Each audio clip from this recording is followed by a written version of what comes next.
বলো গাইস, আমি হচ্ছে জাকির ভাইয়ের কাছ থেকে হচ্ছে এই তিরামিসু নিলাম।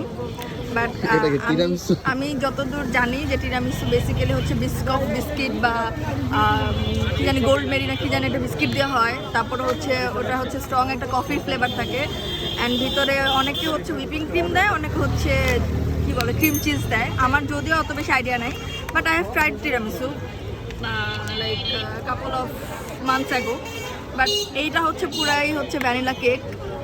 ইভেন কি আমি উপর থেকে এখান থেকে নিয়ে যে দাগও দেখতে পাচ্ছেন, নিয়ে আমি ট্রাই করে দেখলাম যে এটা কি আসলে কফি কিনা, অ্যাজ আমি কোনো কফির কোনো ফ্লেভার পাচ্ছিই না।